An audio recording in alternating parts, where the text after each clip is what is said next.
वक्रतुण्ड महाकाय सूर्यकोटि समप्रभ निर्विघ्नं कुरु मे देव सर्वकार्येषु सर्वदा।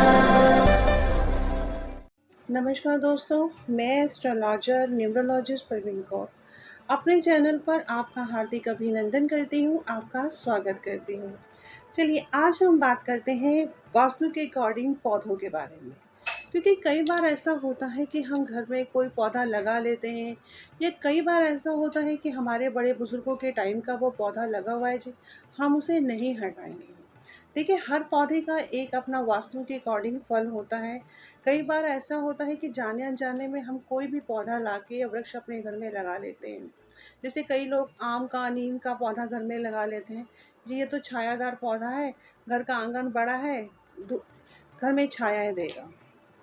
वो बात ठीक है कि ये एक कहावत सही भी है, और लेकिन वो पौधा किस डायरेक्शन में लगा है, जैसे कई बड़े बुजुर्गों के कि घर में बूढ़ा और वृक्ष, इन दोनों की इम्पोर्टेंस होती है। ये बात बिल्कुल सही है कि घर में वृक्ष और बूढ़े व्यक्ति की इम्पोर्टेंस होती है, लेकिन अगर वही पौधा या बूढ़ा व्यक्ति सही डायरेक्शन में घर में नहीं होते हैं, क्योंकि देखिए जैसे हमारे घर में जब पहले के जो बुजुर्ग होते थे, एक जैसे हमारे घर होता तो घर की एंट्रेंस में एक ड्योढ़ी बनी होती थी, एक अलग से बैठक बनी होती थी, जो खाली वो वहाँ पे जो घर का मुखिया बुजुर्ग होता था, तो उस डायरेक्शन में वही बैठा होता था। आए जितने भी घर के लोग, बाहर से आने जाने वाले लोग हैं, पहले उस व्यक्ति की नज़रों में होके जाते थे, उसके बाद वो घर में एंट्री करते थे, क्योंकि वो देख लेते थे कि ये चीज़ सही है, घर में आने अंदर इस व्यक्ति को इस ड्योढ़ी से अंदर जाना भी है दहलीज से कि नहीं जाना है, या इसको यहीं बाहर से ही भेज देना है।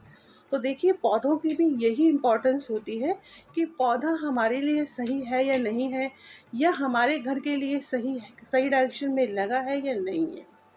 चलिए आज मैं आपको छोटे छोटे ऐसे टिप्स बताऊंगी कि कौन सा पौधा और कहाँ पे लगना चाहिए, कौन सा डायरेक्शंस में लगना चाहिए।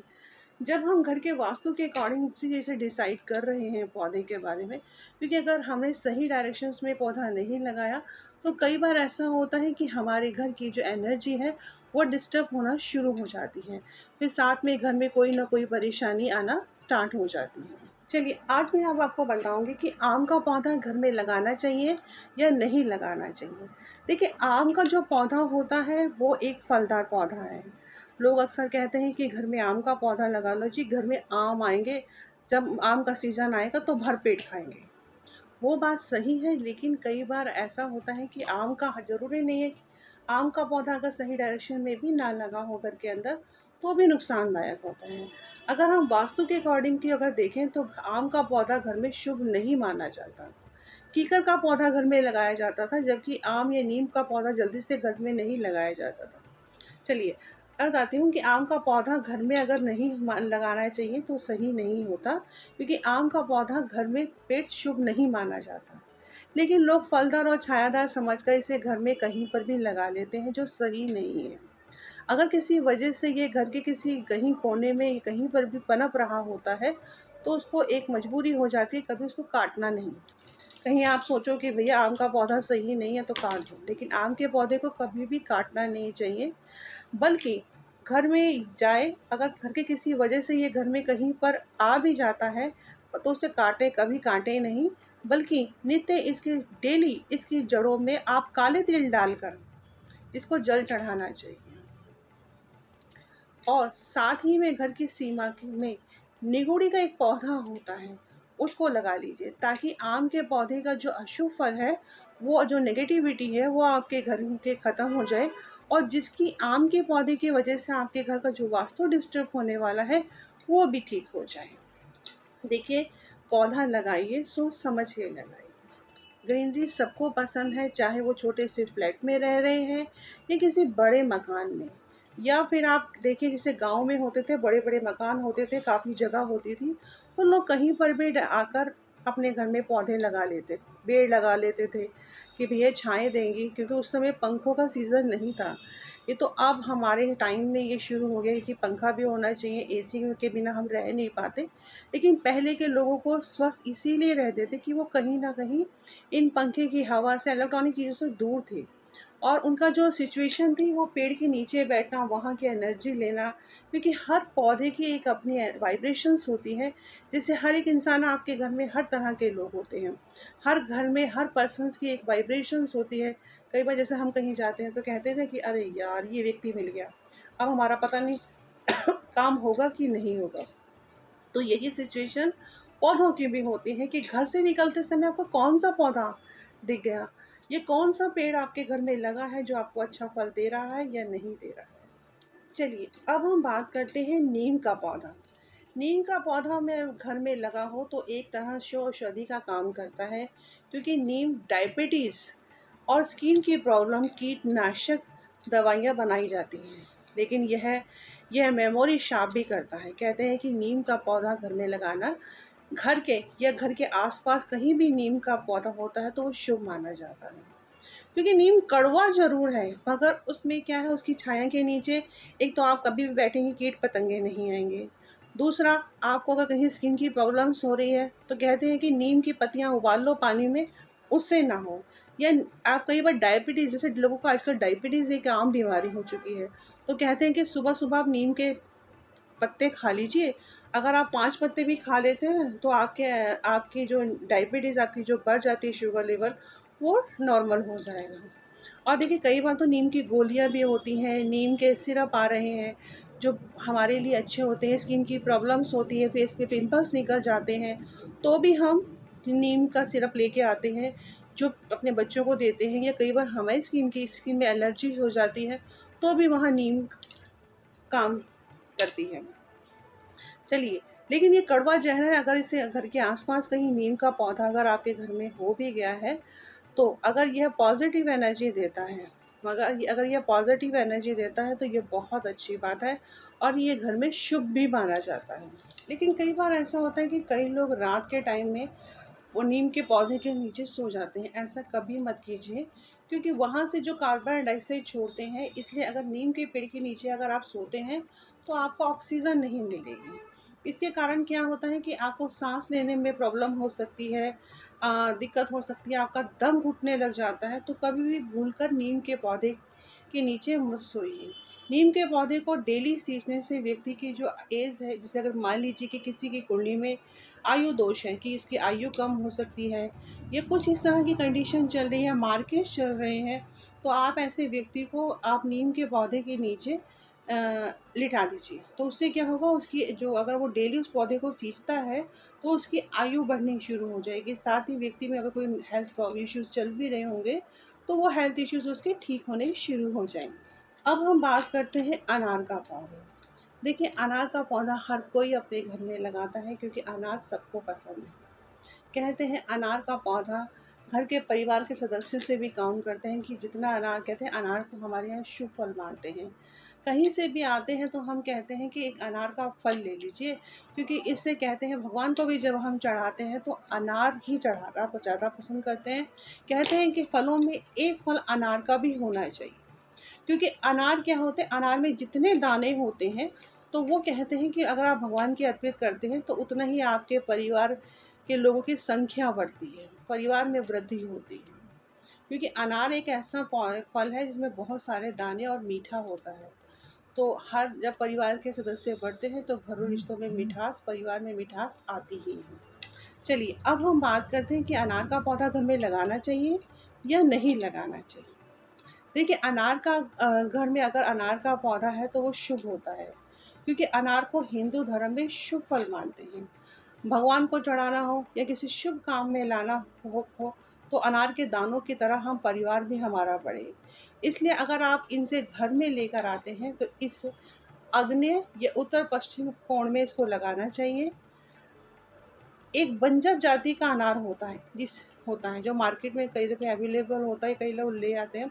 ये बात हर किसी को नहीं पता होती है, क्योंकि अनार की भी क्वालिटीज़ होती हैं कि कौन सी कैटेगरीज़ का लगाना चाहिए, कौन सी कैटेगरी। एक बंजर जाति का जो अनार होता है उसको कभी भी घर के अंदर नहीं लगाना चाहिए। अगर घर में कोई प्रॉब्लम हो रही है तो महीने में एक बार स्वाति नक्षत्र में अनार की लकड़ी तोड़कर घर में लाएं और प्रॉब्लम में रिलीफ मिलना शुरू होगा। कि कई बार आपने देखा है कि जब हम अपने वर्क प्लेस पे भी बैठते हैं तो हम कहते हैं कि यार अभी तो मैं ऑफिस में आके बैठा ही था, ये आ गए व्यक्ति। तो हम ऐसे कई बार हम अच्छे लोगों को, और अगर हम कोई अच्छा व्यक्ति आ गया तो कहते हैं यार तू सुबह से मिल जाता तो आज मेरा काम बन जाता। तो यही बात होती है कि जो कई लोगों की, जिस तरह लोगों की वाइब्रेशंस होती हैं, क्योंकि जिनका मन अच्छा होता है उनकी वाइब्रेशंस भी अच्छी होती है। आपने देखा कि जिनकी सोच में बुराई होती है तो उनकी वाइब्रेशंस में भी बुराई देखने के लिए मिलती है। अगर वो आपके ऑफिस में आके बैठ गए या आपके कहीं वर्क घर में आके बैठ गए तो आपको एक नेगेटिविटी सी फील होगी उनकी, क्योंकि उनकी एनर्जी ही ऐसी है। तो पौधों की भी एक, पेड़ पौधों की भी एक एनर्जी होती है। ये जो तुलसी का पौधा होता है, तुलसी का पौधा कहते हैं घर में बहुत शुभ होता है। आप चाय में डाल के पी सकते हैं उसको, औषधि में काम आ सकता है। और घर में भगवान के चरणों में बिना तुलसी की पूजा असंभव मानी जाती है। चरणामृत है उसमें भी हम तुलसी पत्र डालते हैं, कहते हैं कि भगवान को भगवान तो ये कहते हैं कि अगर आपके पास कुछ नहीं है तो आप मुझे एक तुलसी का पौधा पत्ता ही दे दीजिए, मैं उससे भी खुश हो जाता हूँ। तो आप ये देखिए कि इन पौधों की वाइब्रेशंस कैसी होती है। तो प्लीज़ अपने घर में जब भी कोई पौधा लगाए, चाहे वो आम का है, अगर वो कोई अचानक उग ही आया है तो पता कर लीजिए कि ये भाई हमारे घर में पौधा आया है, अचानक से हो गया है। और अगर आ भी गया है जैसे आम का या नीम का या अनार का, तो उसे हमें किस डायरेक्शंस में लगाना चाहिए, क्योंकि हर किसी को शौक होता है अपने घर में फलदार। क्योंकि मोस्टली पहले के लोग तो ऐसे ही थे कि अपने घर में एक ना एक ऐसा फलदार पौधा लगाते थे, गाय रखते थे कि नहीं जी हाँ एक गाय, क्योंकि गाय भी हमारे वास्तु में बहुत इम्पोर्टेंट रखती है। चलिए फिर कभी गाय के ऊपर मैं आपको बताऊंगी कि गाय हमारे घर में क्यों ज़रूरी होती है।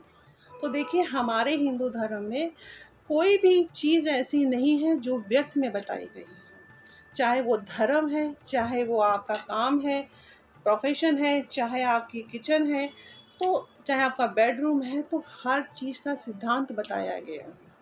लेकिन आजकल की भागदौड़ की ज़िंदगी में हम ना ही तो अपने बड़े बुजुर्गों की बात मानते हैं, ना ही सुनते हैं, लेकिन हम वहीं कहीं ना कहीं डिस्टर्ब भी हैं। भाग रहे हैं, कहाँ भाग रहे हैं हमें खुद नहीं पता। ना हमारी आज की भागदौड़ की ज़िंदगी में क्या है, हम देखिए पैसा कमाना सबके लिए ज़रूरी है, मगर इस भागदौड़ की ज़िंदगी हम अपने परिवार से इतना दूर होते जा रहे हैं कि इतना भी समय नहीं है हमारे पास कि हम अपने परिवार में बैठ के दो घड़ी किसी से बात भी करें। क्योंकि हमें क्या होता है, आज की कई बार सिचुएशंस ऐसी होती हैं, कई लोग ऐसे होते हैं जिन्हें अपने घर में खबर नहीं होती, लेकिन आस पड़ोस में क्या हो रहा है उन्हें सब पता होता है। तो चलिए सबका अपना अपना एक नेचर होता है। तो ऐसे ही पौधों जैसे इंसानों का एक नेचर होता है, ऐसे ही एक पौधों का भी एक नेचर होता है। देखिए चलिए, हर एक इंसान के अपने कर्मास होते हैं, क्योंकि बिना उसकी कृपा के तो आप उसके मंदिर की सीढ़ियाँ भी नहीं चढ़ सकते, तो उसकी पूजा तो बहुत दूर की बात है। क्योंकि कई बार ऐसा होता है कि भगवान भी नाराज़ हो जाते हैं कि भाई, या आपके कर्मज ऐसे खड़े हो जाते हैं आके आपके, कहते हैं कि बुरे समय में और अच्छे समय में आपके कर्मज आपके साथ होते हैं। तो इसलिए अपनी कमाई है या कर्म है, अगर आपके पास धन नहीं है तो आप अपने शरीर से सेवा कीजिए। शरीर से सेवा नहीं कर सकते ईश्वर की तो आप वाणी से कीजिए। क्योंकि अगर देखिए परमात्मा ने पहली बात तो ज़रूरी नहीं है कि उसके दरबार में धन लेके जाए। धन से सेवा कीजिए, मन से सेवा कीजिए, तन से सेवा कीजिए। नहीं हो सकता तो अपनी वाणी से कीजिए, क्योंकि ईश्वर आपके हृदय में विराजमान है, आपकी जीहा पे विराजमान है। तो इसलिए एक घड़ी, सारा दिन में एक घड़ी ईश्वर का ध्यान ज़रूर कीजिए। क्योंकि कहते हैं 27 नक्षत्र हैं, 27 नक्षत्रों में भगवान, अगर आप एक माला जपते हैं, 27 108 बार आप भगवान का सिमरन करते हैं, तो 27 नक्षत्रों में तब कहीं भगवान जाके एक बार आपका सुनते हैं। तो आप ये सोचिए कि 108 बार हम माला क्यों जपते हैं। 108 बार जपने के बाद तब ईश्वर कहीं हमारी एक आवाज़ को सुनता है। तो आप ये देखिए कि जब वो हमारे अच्छे बुरे कर्मों का फल देता है, तो आप प्लीज़ अपने कर्मों पे विशेष कर ध्यान दीजिए। समाज में क्या हो रहा है, क्या नहीं हो रहा है, इन बातों पे विशेषकर ना ध्यान दें तो ज़्यादा अच्छा है, क्योंकि इसकी वजह से भी हमारे कर्मस ख़राब हो जाते हैं। उसने ये कहा, उसने वो कहा, क्योंकि लेडीज़ को गॉसिप करने की हैबिट्स होती है, तो उन्हें मिर्च मसाला चाहिए होता है। तो प्लीज़ इस बात का विशेष कर ध्यान रखिए अपने कर्मों का, और भगवान के चरणों में ध्यान लगाइए।